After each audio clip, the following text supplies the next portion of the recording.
The title of this mini podcast is Guilty Pleasure. The phrase, never make the same mistake twice, is about as motivating as, I was sad because I had no shoes until I met a man who had no feet. Everyone makes the same mistakes thousands of times. They are the byproduct of unproductive habits that we all own. A more effective piece of advice would be to notice your mistake while you're making it. It doesn't guarantee you won't make it again, but it increases the odds that you'll update and outgrow the pattern. Beating yourself up about your mistakes is the poorest strategy for outgrowing them. The no feet story is a guilt inducer. If guilt were a motivator of change, Catholic and Jewish girls would be the most guiltless people on the planet. What's never played out in the no feet comment is what happens 5 minutes later. The person with no shoes goes back to feeling sorry for themselves. Regarding mistakes, acknowledge them, apologize for them, pay the associated penalty, then get on with the business of outgrowing them. It begins with recognition.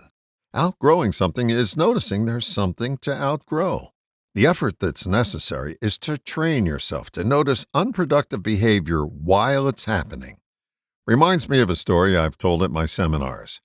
Pretend a friend has asked you to watch their 6-year-old after school and feed them dinner. When you arrive at her house, your friend instructs you that their child is not to have any cookies before dinner. So, you being the diligent caretaker, count the cookies in the cookie jar that's in the kitchen. There are 9 cookies. The child comes home from school and you announce the no cookies before dinner policy. The kid nods and goes off to another room and begins to play video games.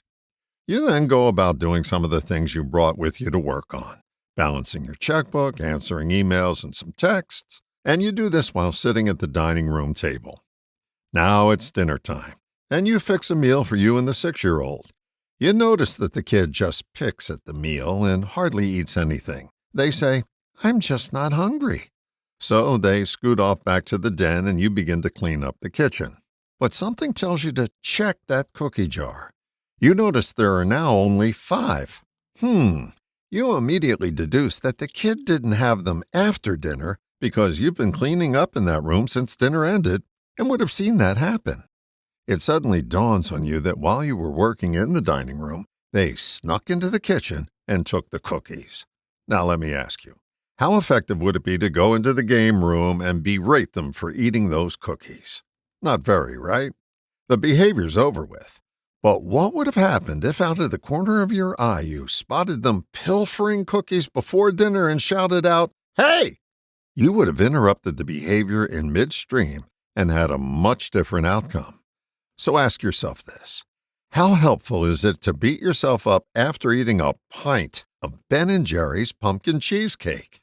The 2 words I ask you to ponder are guilt and recognition. Begin to compare the effectiveness of each in outgrowing undesirable habits. I'm pretty sure you'll recognize the hands-down winner. I'd feel guilty if I didn't get you to recognize which one works better. All the best, John.